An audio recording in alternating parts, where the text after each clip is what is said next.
नमस्कार दोस्तों, मैं आज एक ऐसा शेयर लेके आया हूं जिसने लिस्टिंग के बाद से इन्वेस्टर्स का पैसा डिटोरिएट ही किया है, यानी कि कैपिटल इरोड ही किया है, एक पैसे का भी बेनिफिट नहीं कराया है। दोस्तों, मैं बात कर रहा हूं बजाज हाउसिंग फाइनेंस की, जिसकी मैनेजमेंट बजाज ग्रुप है और बजाज ग्रुप की पैक्ट मैनेजमेंट होने के बावजूद भी इस शेयर ने लिस्टिंग के बाद से ₹1 का भी गेन नहीं दिया है। इसका जो लिस्टिंग के बाद जो हाई हुआ, उसको क्रॉस करने की इसने कभी कोशिश भी नहीं करी और अपने 52 वीक लो के आसपास ट्रेड कर रहा है। दोस्तों, आज इस वीडियो में हम ये देखने की कोशिश करेंगे कि इस शेयर को अगर किसी ने ले रखा है तो वो क्या करे, और अगर कोई लेने की सोच रहा है तो उसको क्या करना चाहिए। ये जानने के लिए हम पहले इस शेयर का फंडामेंटल एनालिसिस करेंगे और इसके बाद टेक्निकल एनालिसिस करेंगे और इसके बाद एक कंक्लूजन ड्राफ्ट करेंगे कि हमें एक्चुअली इस शेयर में करना क्या चाहिए। नमस्कार दोस्तों, बिना देरी किए हुए हम इस वीडियो को स्टार्ट करते हैं। मेरा नाम है आशुतोष ठाकुर और मैं आप सबका स्वागत करता हूं अपने YouTube channel @it's Ashutosh Thakur में। दोस्तों, इस शेयर का फंडामेंटल एनालिसिस हम लोग पहले करते हैं। इस शेयर का जो मार्केट कैप है वो 71,941 करोड़ का है और इस शेयर का जो फेस वैल्यू है वो ₹10 का है।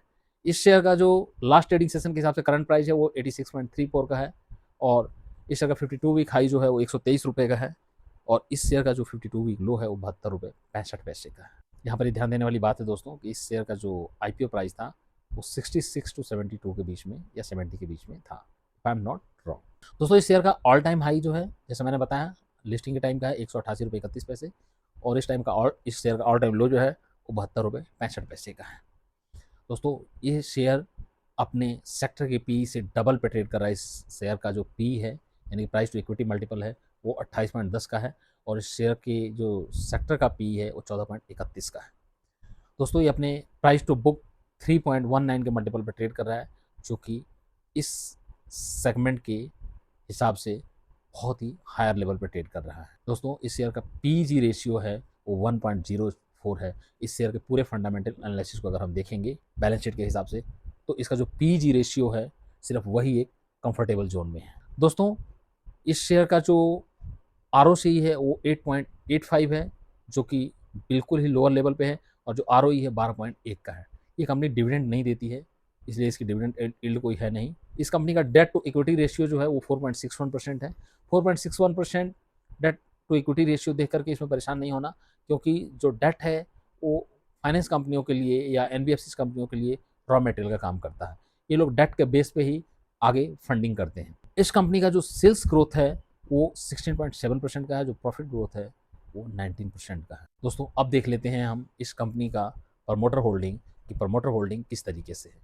इस शेयर में जो प्रमोटर होल्डिंग है वो है 86.7% की और जो एफआईआई होल्डिंग है वो जस्ट 0.90%। डीआईएस की होल्डिंग जो है वो 1% की है और इसमें जो सबसे biggest second largest stakeholder है वो रिटेलर्स हैं, जिनका स्टेक है 8.95%। दोस्तों, मेजर होल्डिंग इस कंपनी में बजाज ग्रुप की है, यानी कि प्रमोटर्स की है, और उन लोगों को आगे जा करके ओएफएस भी लाना पड़ेगा, क्योंकि किसी भी लिस्टेड कंपनी में 75% से ज़्यादा की प्रमोटर होल्डिंग हो नहीं सकती। तो इस शेयर के ऊपर एक 75% तक का लेवल मेंटेन करने के लिए ओएफएस का हैंगओवर भी बना हुआ है। तो पहले ये शेयर परफॉर्म नहीं कर रहा है, अपने 52 वीक लो के आसपास ट्रेड कर रहा है, और दूसरी बात ये कि इस पे एक ओएफएस का भी हैंगओवर बना हुआ है, जिसके डर से मार्केट के बड़े इन्वेस्टर्स इस शेयर में हाथ लगाने से डरते हैं। अब बात करते हैं दोस्तों इस शेयर के कुछ टेक्निकल पैरामीटर्स की। टेक्निकली इस शेयर को देखेंगे हम कि इस शेयर का चार्ट क्या बोलता है। दोस्तों, अगर हम देखें तो पिछले 6 महीने से ये शेयर अपर बैंड 99 और लोअर बैंड 72.65 के बीच में ट्रेड कर रहा है।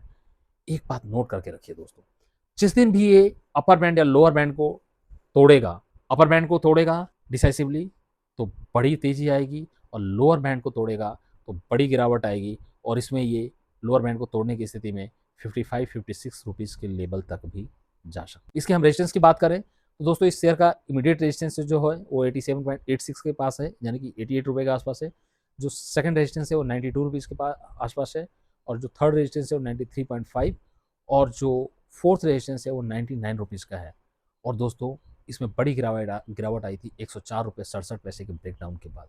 अगर इसने डिसाइसिवली 104.67 को किसी भी वजह से तोड़ा तो इस शेयर में बहुत बड़ी तेजी आएगी, जो कि इसको लेके 150-155 के लेवल तक जा सकती है। अब बात कर लेते हैं सपोर्ट की। सपोर्ट देखना बहुत इंपॉर्टेंट है क्योंकि ये शेयर खासा ही कमज़ोर है, इसके चार्ट्स बहुत ही कमज़ोर हैं। वो मैं आगे जब इसके मूविंग एवरेजेस की बात करूँगा तो आप लोगों को खुद ही समझ में आएगा कि इसका चार्ट कितना कमज़ोर है। इसकी सपोर्ट जो इमीडिएट सपोर्ट है वो 85.61 पे है, जो उसके बाद सपोर्ट है वो 82.50 के पास-पास है, और जो इसकी सबसे बड़ी सपोर्ट है और मेक एंड ब्रेक लेवल है वो है 72.65 का। अगर 72.65 टूटा तो इस शेयर में बड़ी गिरावट आएगी। दोस्तों इस शेयर के मूविंग एवरेजेस देख लेते हैं। इस शेयर का जो सबसे छोटा मूविंग एवरेज है 20 डेमा वो है 87.29 का, ये उससे भी नीचे ट्रेड। इसका 50 डेमा जो है वो है 86.64 पे, इसका जो 100 डेमा है वो 87.74 पे, और 200 डेमा जो है 93.46। दोस्तों इस शेयर का RSI जो है वो 47.06 पे है, जो कि मॉडरेट है।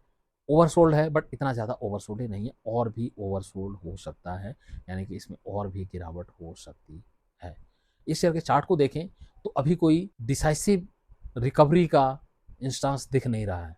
72 रुपये 65 पैसे से ये चल करके 87-88 रुपये के आसपास आया हुआ है। अभी वहाँ से कभी 86, कभी 87, कभी 86, कभी 87 ट्रेड कर रहा है। अगर ये इस लेवल को होल्ड करने में कामयाब रहता है और कंसोलिडेशन इसी लेवल पे होता रहता है, तो जितना लंबा कंसोलिडेशन होगा उतना ज़्यादा इस शेयर के लिए बढ़िया होगा।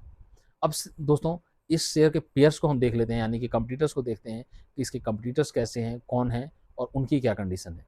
दोस्तों इसके पहला कंपटीटर है इसका पिरामल फाइनेंस, जिसका पी जो है वो 28.82 का है, जो कि लगभग इसके बराबर, ये थोड़ा बहुत 19-20, और उसका ROE जो है वो 7.08, ROCE जो है वो 7.08% का है, यानी कि ये बजाज हाउसिंग फाइनेंस से भी महंगा शेयर है और कम परफॉर्म करने वाला शेयर है। दूसरे नंबर पे आता है हुड, 10.07 का पी है और इसकी ROCE जो है वो 10.91। अगर किसी को इस सेगमेंट से किसी शेयर को चूज करना है तो हुड को बेटर ऑप्शन हो सकता है बजाज हाउसिंग फाइनेंस की बजाय। LIC हाउसिंग फाइनेंस की बात करें, और अगला जो कंपटीटर है इसका LIC हाउसिंग फाइनेंस, उसका पी जो है 5.4 का है और जो ROCE है वो 12.32 का है। इसको भी हम कंसिडर कर सकते हैं बजाज हाउसिंग फाइनेंस की जगह। दोस्तों इस शेयर की हम थोड़ी वीकनेस और स्ट्रेंथ की भी बात कर लेते हैं कि इसमें नेगेटिव पॉइंट्स क्या हैं और पॉजिटिव पॉइंट्स क्या हैं। दोस्तों इस कंपनी में पॉजिटिव पॉइंट ये है कि इसकी सेल्स ग्रोथ और प्रॉफिट ग्रोथ पिछले कुछ क्वार्टर से अच्छी आ रही है, यानी कि कंपनी अगर इस लेवल पर सस्टेन करती है तो रिकवर कर सकती है। नेगेटिव पॉइंट्स है दोस्तों, एक तो ये higher price to book multiple पे ट्रेड कर रहा है 3.19 के। दूसरी बात, ये प्रॉफिट होने के बावजूद भी डिविडेंड पे नहीं करता है। तीसरी जो प्रॉब्लम है कि इसका जो इंटरेस्ट कवरेज है, इसका जो मार्जिन है बिजनेस का, उससे जो इंटरेस्ट कवरेज रेट है वो बहुत ही लो लेवल पे। दोस्तों लो ROC लो ROE पे ट्रेड कर रहा है। नेगेटिव्स ज़्यादा हैं, पॉजिटिव्स कम है इस शेयर में। अब बात करते हैं कि कंक्लूजन की, कि हमें इस शेयर में करना क्या चाहिए। देखिए अगर आपके पास ये शेयर है तो 72.65 की एक लक्ष्मण रेखा बना लीजिए आप। जिस दिन 72.65 टूटेगा उस दिन ये शेयर अपने IPO प्राइस को भी तोड़ेगा, जैसे जोमेटो ने तोड़ा था, और तोड़ करके ये 55-56 के लेवल पे जाएगा ही जाएगा, इसको कोई नहीं रोक सकता। इसलिए जिस दिन 72.65 टूटे उस दिन इमीडिएटली इस शेयर से बाहर आप हो जाइए। अब बात करते हैं कि अगर आपके पास शेयर नहीं है और आपको परचेज करना है तब क्या करें। अभी इस शेयर में एंट्री नहीं बनाई जा सकती। इस शेयर में एंट्री दो लेवल पे बनाई जा सकती है।